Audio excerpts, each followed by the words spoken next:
నేను P4 అనే సభ కూడా తీసుకురా బాబు గారు చేయడం జరిగింది. మన పవన్ కళ్యాణ్ గారు కానీ బాబు గారు కానీ కూర్చొని దాని గురించి మాట్లాడడం, పెద్ద సభను కండక్ట్ చేయడం జరిగింది. ఈ రోజు లిటరల్ గా నేను చెప్తున్నానండి, చంద్రబాబు నాయుడు గారు ఎంత దారుణంగా ఈ రోజు ప్రజల్ని ఎంత దారుణంగా మాట్లాడుతున్నారంటే, ఆ సభలో అంటే P4 దాని మీనింగ్ ఏంటి? ఈ రోజు ప్రజలే మాకు దిక్కు, ప్రజలే మాకు పెట్టాలి, ప్రజలే ఈ ప్రభుత్వాన్ని నడిపించాలి, ప్రజలే పెట్టుబడులు పెట్టాలి, ప్రజలే తీసుకురావాలని చెప్పేసి మాట్లాడుతున్నారు. ప్రజలే పెట్టేదానికి ఇంకా మీరెందుకు? మిమ్మల్ని ఎన్నుకోవడం ఎందుకు? మీరు ఒక ముఖ్యమంత్రిగా ఉండడం ఎందుకు? మీరు అర్హులేనా ముఖ్యమంత్రిగా? P4 గురించి మాట్లాడే నైతిక హక్కు వైసీపీకి లేదంటారు. వైసీపీ అవినీతి పార్టీకి ఏం తెలుస్తుంది? P4 దాని అర్థం కూడా తెలియదని చెప్పారు. P4 అర్థం తెలుసా వైసీపీ వాళ్ళకి? P4 అనేది ఇప్పుడు జన్మభూమి కమిటీలు వేశారు, శ్రమదాన కమిటీలు వేశారు, ఇప్పుడు కొత్తగా P4 తీసుకొస్తున్నారు.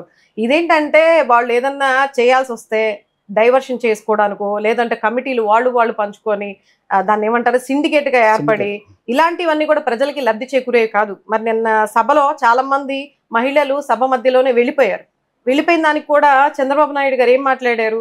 స్టేజ్ మీద బిలో పావర్టీ, జీరో పావర్టీ అట, జీరో పావర్టీ మార్గదర్శి బంగారు కుటుంబం అని చెప్పేసి క్యాప్షన్ల మట్టికి అదిరిపోయేటట్టు పెడతారు. బంగారు కుటుంబాలు ఎవరికి? మీకా లేదా ప్రజలకా? ఎవరికి బంగారు కుటుంబాలు? దారిద్ర్య రేఖలో ఉన్నటువంటి కుటుంబాలని ఉన్నతమైన స్థాయిలో తీసుకురావడానికి ఏ విధంగా? ముందు ఫస్ట్ ఇచ్చిన హామీలు నెరవేర్చండి. ఫస్ట్ ఎన్నికలకు ముందు ఏదైతే మీరు చెప్పి ప్రజల్ని నమ్మించి ఈ రోజు తీసుకొచ్చారో ఆ సూపర్ 6 హామీలు నెరవేర్చండి. మొత్తంగా చూసుకుంటే మీరు ఇచ్చిన హామీలు 143 ఉన్నాయి. సూపర్ 6 నెరవేర్చండి ఫస్ట్. మళ్ళీ కొత్తగా P4 తీసుకొచ్చేసి ప్రజల్ని ఇంకా మప్పి పెట్టాలని చూస్తే వాళ్ళు నిన్న మీరు చెప్పే స్పీచ్ కూడా వినకుండా మధ్యలోనే వెళ్ళిపోయారు. మరి వీళ్ళందరూ ఏంటి? వాళ్ళు ఎలా తీసుకొచ్చారు? మీరు డబ్బులు ఇచ్చి తీసుకొచ్చారా? గతంలో చాలా మాట్లాడారు కదా, వాళ్ళందరిని ఎలా తీసుకొచ్చారు? మరి మీ మీద అభిమానంతోనో లేకపోతే ఉంటే వాళ్ళందరూ అక్కడే కూర్చునేవాళ్ళు కదా, ఎందుకు వెళ్ళిపోయారు? అందరూ ఎందుకు వెళ్ళిపోయారు? పైగా చంద్రబాబు నాయుడు గారు మాట్లాడడం నిన్న స్టేజ్ మీద ఒక 4-5 కూర్చోబెట్టి ఈ బడుగు బలహీన వర్గాలు వీళ్ళు ఎక్కడో అంటే వీళ్ళు సగంలోనే వెళ్ళిపోతారు, ఆ రోజు వరకే చూసుకుంటారని చెప్పేసి వాళ్ళని కించపరచడానికి స్టేజ్ ఎక్కిచ్చారా? ఈరోజు చెప్పాలి, కించపరచడానికి వాళ్ళని స్టేజ్ ఎక్కిచ్చేసి చేయి చూపించి మరి బడుగు బలహీన వర్గాల్ని ఆ రోజు వరకే చూసుకుంటారు, వీళ్ళు కనీసం ఓర్పు సహనం కూడా ఉండదు, మీటింగ్ అయ్యేంత వరకు వెళ్ళిపోతున్నారని చెప్పేసి. అంటే బడుగు బలహీన వర్గాలు కదా మిమ్మల్ని ఓట్లేసి గెలిపించింది? ఆ రోజు మీకు బడుగు బలహీన వర్గాలు కనిపించలేదా? ఈ రోజు మీరు స్టేజ్ ఎక్కించి వాళ్ళని అవమానించడానికి మీరు స్టేజ్ ఎక్కించి కూర్చోబెట్టి వాళ్ళని అలా పర్టికులర్ గా మీరు మాట్లాడతారా? బడుగు బలహీన వర్గాలు మా అంత కాకపోయినా మీకు ఎంతో కొంత చేస్తానని కూడా కొన్ని వాటిల్లో మాట్లాడడం జరిగింది. అంటే అక్కడ ఏంటి, ఏ వ్యత్యాసం చూపిస్తున్నారు మీరు ప్రజలకి? ఇది కాకుండా గతంలో మళ్ళీ వైఎస్ఆర్సీపీ పార్టీ కార్యకర్తలకు కానీ పార్టీకి సంబంధించిన వ్యక్తులకి ఎటువంటి ప్రభుత్వం నుంచి ఎటువంటి పనులు చేయొద్దని చెప్పేసి కూడా హుకుం జారీ చేశారు. మా ఎమ్మెల్యేలకి చెప్తున్నాను, మా మినిస్టర్లకి చెప్తున్నాను, నేను వాళ్ళకి ఎట్టి పరిస్థితుల్లో కూడా వాళ్ళకి డైరెక్ట్ గా కానీ ఇండైరెక్ట్ గా కానీ వాళ్ళకి ఎటువంటి పనులు చేయకూడదని చెప్పేసి ఒక ముఖ్యమంత్రిగా ఉన్న ఆయన ఒక రాష్ట్రానికి గతంలో వైసీపీ ఉన్నప్పుడు అదే పరిస్థితి జరిగిందంట కదండి. అప్పుడు ఆ టైంలో గత 5 ఏళ్లలో టీడీపీ ఎవరికి పనిచేయలేదు, కనీసం లోన్లు కానీ ఎలాంటి పనులు చేసి చెప్తారు? ఎక్కడ జరిగింది సార్? చూపించమని చెప్పండి. జగన్మోహన్ రెడ్డి గారు ఏ రోజు అలా చెప్పలేదే. ఎవరైనా సరే ఎంతటోళ్ళైనా సరే మనం ఏదైతే హామీలు ఇచ్చామో అవి ఖచ్చితంగా టైం ప్రకారం మనం నెరవేర్చాలి. అది ఉన్న వాళ్ళ లేని వాళ్ళ, ఓసీలా బీసీలా ఇవన్నీ కాదు, పార్టీలు ప్రాంతాలు కులాలు చూడకుండా మనం ఇచ్చిన హామీ ప్రతి ఒక్కళ్ళకి అర్హులైన ప్రతి ఒక్కళ్ళకి చేరాలని చెప్పింది ఆయన ఇంటెన్షన్. ఆయన ప్రతి సభలోనూ అదే చెప్పారు. ఎక్కడ చెప్పారు? ఈయన బాబు గారు లాగా టీడీపీ పార్టీ వాళ్ళకి వేయద్దని చెప్పి జగన్మోహన్ రెడ్డి గారు గతంలో చెప్పలేదే. అలా చెప్తే మటుకి వీళ్ళందరూ సగానికి సగం టీడీపీ పార్టీ వాళ్ళే తీసుకున్నారండి. రైతు భరోసా కానీ రైతన్న నేస్తం కానీ ఇవన్నీ కూడా వాళ్ళు తీసుకున్నదే. కళ్ళారా నేను చూసా.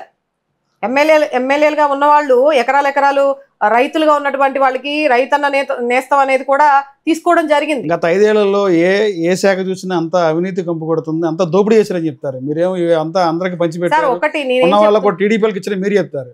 ఏ శాఖ చూసినా అవినీతి కంపు కొడుతుంది, కోట్లాది రూపాయలు దోచుకున్నారు, ప్రతి ఒక్కరిని ఎవరైతే అవినీతి పడబడారో ప్రతి ఒక్కరిని వదిలే పరిస్థితి అని చంద్రబాబు గారు చెప్తారు. సరే, మీరు అవన్నీ చెప్తున్నారు కదా, ఒక్కదానికి మీరు ప్రూఫ్ పెట్టండి. 14 లక్షల కోట్లు అని చెప్పేసి మీరు చెప్తున్నారు కదా, దానికి ఏ విధంగా అప్పు అయింది? జగన్మోహన్ రెడ్డి గారు ఉన్న హయాంలో ఎంత అప్పు జరిగింది? మీ జగన్మోహన్ రెడ్డి గారి అధికారంలోకి రాకముందు మన రాష్ట్ర ప్రభుత్వంలో ఎంత అప్పు ఉంది, వచ్చిన తర్వాత ఎంత అయింది, ఈ రోజు మీరు వచ్చాక ఎంత ఉందని ఒకసారి ప్రజల సాక్షిగా మీరు చెప్పండి ఒకసారి. అప్పుడు అది అందరు కూడా స్వీకరిస్తారు కదా. అంతే తప్ప ఏదో కట్టుగదలల్లేసి ఏదో బురద జల్లేసేసి జగన్మోహన్ రెడ్డి ఇలా చేశారు అలా చేసి ఈ రోజు అధికారంలోకి వచ్చారు వాళ్ళు. కానీ నిజం అన్నది ఏదో ఒక రోజు ప్రజలు అర్థం చేసుకుంటారు. ఎందుకంటే గతంలో చంద్రబాబు నాయుడు గారిని నమ్మి ప్రజలు ఎంత తప్పు చేశారో ఈ రోజు కూటమి ప్రభుత్వాన్ని నమ్మి అంతే తప్పు చేశారు. అని కూడా నేను చెప్పడం కాదు, చాలా మంది ప్రజల దగ్గరికి వెళ్ళి మీరు ఒకసారి సర్వే చేయండి. ఏమ్మా ఏం జరుగుతుంది, ఏంటి అసలు మీకు ఈ ప్రభుత్వం ఎలా ఉందని చెప్పేసి అడగండి, సామాన్య ప్రజలను అడగండి. బిలో పవర్టీ, ఇప్పుడు జీరో పవర్టీ అని పెట్టారు కదా, జీరో పవర్టీ బిలో పవర్టీలో ఉన్న వాళ్ళందరినీ వెళ్ళి ఒకసారి కదిలించండి.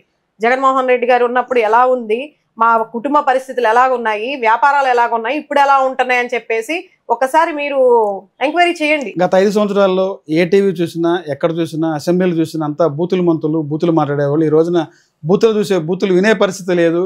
టీవీలో కానీ, మీడియాలో కానీ, అసెంబ్లీలో కానీ బూతు మాట ఎక్కడ వినపడే పరిస్థితి లేదు. గతానికి ఇప్పుడు మార్పది అని చెప్పి చంద్రబాబు చెప్తారు. అయ్యో రమ్మా, అందుకని ప్రజలు తీసుకెళ్లి వైసీపీని తీసుకెళ్లి గోదావరిలో కలిపారని చెప్తారు. ఏం చెప్తారు మీరు? సార్ గోదావరికి care of address YCP party అంటారు, నిజమేనంటారా?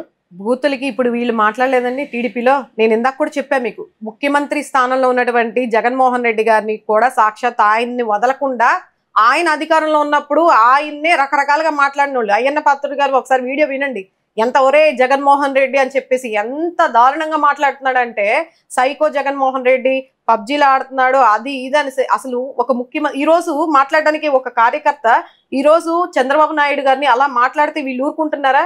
మాట్లాడే సాహసం చేయనిస్తున్నారా? కనీసం ఒక పోస్ట్ అన్యాయం జరిగిందని చెప్పేసి పోస్ట్ ఫార్వర్డ్ చేస్తేనే తీసుకెళ్లి వాళ్ళ మీద అక్రమ కేసులు పెట్టి రాష్ట్ర వ్యాప్తంగా తిప్పుతున్నారు. వాళ్ళకి బెయిల్ రాకుండా 311 పెట్టేసి నాన్ బెయిలబుల్ గా తీసుకొని చేస్తున్నారు. మరి ఇంత దారుణ అన్యాయం గతంలో ఎక్కడా లేదు కదా. అంటే ప్రశ్నిస్తే అక్రమ అరెస్టులు ఏం లేవు. ఎవరైతే వ్యక్తిగత హననం చేస్తున్నారో, వాళ్ళని వ్యక్తిగతంగా మాట్లాడుతున్నారో ఆ విషయాలు వచ్చినప్పుడే పోలీసులు చట్టం తన పని చేసుకుపోద్ది అంటారు. ఏం లేదు, అసలు చట్టం ఉందా? ఇచ్చిన హామీల గురించి ప్రశ్నిస్తే ఇబ్బంది అయితే లేదు. వ్యక్తిగతంగా మాట్లాడి కుటుంబాలను బయటికి లాగితే ఎవరు ఊరుకుంటారు అనేది చంద్రబాబు చెప్తారు. సార్ నేను అదే చెప్తున్నాను, మీరు ఒకసారి మీరు ఎంతసేపటికి ఏంటంటే జగన్మోహన్ రెడ్డి ప్రభుత్వం అయిపోయిందండి, ఇంకా జగన్మోహన్ రెడ్డి గారి భజన చేసుకుంటా, జగన్మోహన్ రెడ్డి గారి నామస్మరణ లేకుండా అని పొద్దున్న లేస్తే కూటమి ప్రభుత్వ నాయకులు అదే ఇంకా అలాగే చేస్తున్నారు. ఇంకా వాళ్ళు మాట్లాడేది ఏంటంటే పొద్దున్న లెగిస్తే జగన్మోహన్ రెడ్డి, పొద్దున్న లెగిస్తే ఏది తీసుకొచ్చినా జగన్మోహన్ రెడ్డి, ఆయన నామస్మరణ లేనిది ఏది కూడా అడుగు ముందుకెళ్ళట్లేదు. సంతోషం. కాకపోతే ఏంటంటే ఇప్పుడు జగన్మోహన్ రెడ్డి గారిని విమర్శించేటప్పుడు వీళ్ళు గతంలో ఏం చేశారు అనేది కూడా ఒకసారి మనం గతంలోకి వెళ్ళి కొన్ని వీడియోలు చూస్తే మనకి స్పష్టంగా అర్థమవుతుంది. ఇప్పుడు నేర చరిత్ర అని చెప్పేసి అంటున్నారు. కూటమి ప్రభుత్వం రావడంతోనే ఎంత దారుణమైనటువంటి వినుకొండలో రషీద్ హత్య ఏ విధంగా జరిగిందండి, నడి రోడ్డు పైన అంత దారుణంగా నరుగుతా ఉంటే ఇప్పుడు ఆ వ్యక్తికి ఇంతవరకు, ఆ నిందితుడికి ఇంతవరకు శిక్ష పడిందా లేదా అనేది కూడా ప్రజలకి తెలుసా? అసలు ఎవరికన్నా తెలుసా? వీళ్ళు దారుణాలన్నీ చేస్తున్నది ఎవరు? ఏ పార్టీకి సంబంధించిన వాళ్ళు? చెప్పండి, మీరు చెప్పండి. ఇవన్నీ దారుణాలు కదా? ఆడపిల్లల మీద ఎన్ని అఘాయిత్యాలు జరిగాయి. అదంతా ఎందుకు సార్? ఇప్పుడు నేరాలకి పాల్పడుతున్న వాళ్ళందరూ మద్యం మత్తులో మునిగేలాగా మద్యం అనేది ప్రజలకి దూరం చేయాలి తప్ప మద్యం అనేది విచ్చలవిడితనంగా తీసుకోండి తాగండి అంటే వీళ్ళు అధికారంలో రావడం కోసం ఎక్కడ లూప్ హోల్ ఉంటుందో ఆ లూప్ హోల్ ని వీళ్ళు బెనిఫిట్ గా తీసుకొని అధికారంలోకి రావాలని చెప్పేసి మద్యాన్ని మీకు క్వాలిటీ మద్యాన్ని ఇస్తారంట. ఎంత దారుణం అండి! క్వాలిటీ మద్యాన్ని ఇవ్వడం ఏంటంటే క్వాలిటీ అంట, క్వార్టర్ తర్వాత సంగతి, క్వాలిటీ మద్యం అంట. మద్యాల్లో క్వాలిటీ. మరి ఎడ్యుకేషన్ లో క్వాలిటీ ఏదండి? గవర్నమెంట్ స్కూల్స్ లో గతంలో జగన్మోహన్ రెడ్డి విద్యా వ్యవస్థలో గతానికి ఇప్పుడు పోల్చుకుంటే చాలా మార్పులు వచ్చి చెప్పి లోకేష్ గారు చెప్తారు. చూపించమని చెప్పండి. ఇప్పుడు విద్యా వ్యవస్థలో గవర్నమెంట్ స్కూల్స్ కి వెళ్తే అక్కడ పిల్లల్ని ఎంత దారుణంగా పెద్ద స్కామ్ అని చెప్తారు. నిజంగా నాడు స్కామ్ అంటారా? ఏ విధంగా ఉంటుంది సార్? దాని బెనిఫిట్ పొందిన వాళ్ళని వెళ్ళి ఆ కుటుంబ సభ్యులను అడగండి. విద్యార్థులు బయట చిత్తుకాగితాలు ఏరుకుంటూ ఉంటే ఆడపిల్లల్ని కానీ మగపిల్లల్ని కానీ కుటుంబ భారంగా ఉండి పోషణకి ఇబ్బంది అయినటువంటి కుటుంబానికి 4-5 పిల్లలు ఉన్నోళ్ళు ఏం చేస్తున్నారు? ఈరోజు బాల కార్మికుల్లాగా బయటికి తీసుకెళ్లి పిల్లల్ని పనుల్లో, షాపుల్లో, వాటిల్లో పెడుతున్నారు.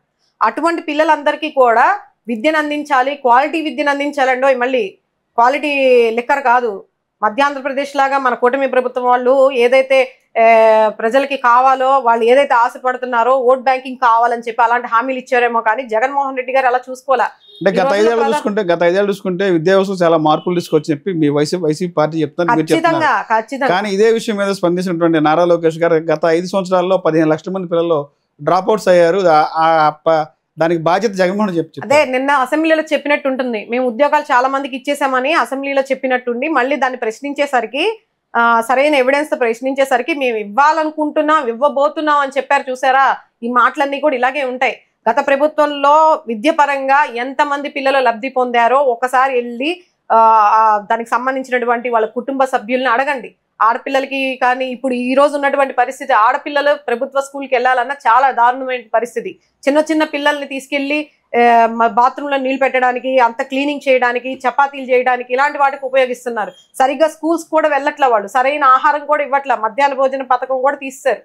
క్వాలిటీ ఫుడ్ లేదు పిల్లలకి, క్వాలిటీ ఎడ్యుకేషన్ లేదు. ఎందుకు చేస్తారు? గత 5 ఏళ్లలో రాగి జావలో కానీ చిక్కిలో కానీ అంతా దోపిడీ చేశారు, కంత్రిమామని చెప్పి లోకేష్ చెప్తారు. సార్ ఇవన్నీ ఆరోపణలు 1.25 చేస్తూనే ఉంటారు. ఆరోపణలు పిల్లలకు సరైన పౌష్టికాహారం లేదు, విద్యను అందించలేదు. ఇప్పుడు ఆ పాపం అంతా జగన్నే అంటారు. వీళ్ళు ఏమిస్తున్నారు ఒకసారి మనకి ప్రజల దృష్టికి తీసుకురమ్మని చెప్పండి. సరే జగన్మోహన్ రెడ్డి గారు చేయలేదని అంటున్నారు, మీరేం చేస్తున్నారో చెప్పండి. గతంలో అయిపోయిన దాని గురించి ఈ రోజు మీరు మాట్లాడుకుంటే రేపు అనే రోజున మీ పరిస్థితి ఏంటి? క్వాలిటీ ఎడ్యుకేషన్ ఇస్తారంట, విద్యా వ్యవస్థ చాలా సంస్కరణలు తీసుకొచ్చి చెప్తున్నారు, అనేకమైన మార్పులు తీసుకొచ్చి చెప్తున్నారు. ఎవరు? గతంలో జగన్మోహన్ రెడ్డి గారు. ఇప్పుడు ఎటువంటి మార్పులు లేరండి. అసలు పిల్లలు కూడా చాలా మంది డ్రాప్ అవుట్ అవుతారు. బైజూస్ అనేది పెద్ద స్కామ్ అంట, నిజం కాదంటారా? బైజూస్ అనేది పెద్ద స్కామ్, నాసి రకమైన ట్యాబ్లు ఇచ్చారు పిల్లలకి అని చెప్పి అంటారు. సార్ బైజూస్ అనేది ఇప్పుడు నార్మల్ అంటే బిలో పవర్టీ అని మనం ఇందాక అనుకున్నాం కదా, పేద ప్రజల పిల్లలకి వాళ్ళకి మంచి ఎడ్యుకేషన్ ఇవ్వాలని చెప్పేసి ఇప్పుడు ప్రతి ఒక్కరూ కార్పొరేట్ స్కూల్స్కి వెళ్ళి వాళ్ళు మంచి మంచి హంగులతో, ఏసీ క్లాసెస్లో, మంచి మంచి డిజిటల్ స్క్రీన్స్తో అందరికీ అవ్వాలంటే అవ్వదు కదా ఆ పరిస్థితి.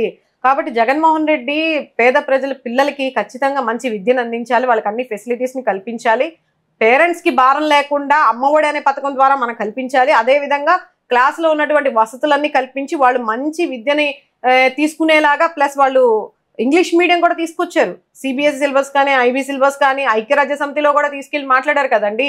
అంత ఘనత ఎందులో వచ్చింది? ఈ రోజు వీళ్ళు కాదు కూడదని చెప్పినప్పుడు వీళ్ళు ఏం చేశారో ఒకసారి ప్రజల దృష్టికి తీసుకురమ్మని చెప్పండి. ఫలానా సంస్కరణలు చేశాం మేము అని చెప్పేసి, ఇలా చేశాము, ఈ 10 నెలలుగా విద్యా వ్యవస్థలో ఈ మార్పులు తీసుకొచ్చాము, జగన్మోహన్ రెడ్డి గారికి చేసిన దాని అంతకు మించి మేము విద్యను అందిస్తున్నాము, పిల్లలు ఎంతమంది రిక్రూట్మెంట్ ఈ ఇయర్ ఎంతమంది జాయిన్ అయ్యారు, పెరిగిందా తగ్గిందా, ఇవన్నీ చూపించమని చెప్పండి. ఎందుకు సార్ ఇవన్నీ పిల్లల మీద? పిల్లలు ఏం చేశారని అలా అనుకుంటే 2014 నుంచి 2019 లోపల దాదాపు 5,000 ప్రభుత్వ స్కూల్ని మూసేశారు. ఈ రోజు కార్పొరేట్ స్థాయిలో వాళ్ళకే సపోర్ట్ చేసుకుంటే ఏ విధంగా చేశారని చంద్రబాబు నాయుడు గారు వచ్చారంటేనే ప్రభుత్వ స్కూల్స్ కానీ ప్రైవేట్ స్కూల్స్ కానీ ప్రైవేట్ కాలేజెస్ కానీ కార్పొరేట్ స్థాయిలో అందరూ కూడా ఎప్పుడెప్పుడా అని ఎదురు చూస్తారు. ఎందుకంటే వీళ్ళకి రావాల్సిన అన్ని కూడా వీళ్ళకి వచ్చేస్తాయి. మరి పేద ప్రజల పిల్లలందరూ కూడా ఎవరు ఎక్కడ ఉండాలో అక్కడే ఉండాలి. ఎందుకంటే డైరెక్ట్ గా నిన్ను కూడా అన్నారు కదా బడుగు బలహీన అని చెప్పేసి, ఆయనకు ఆ ఫీలింగ్ ఉంది.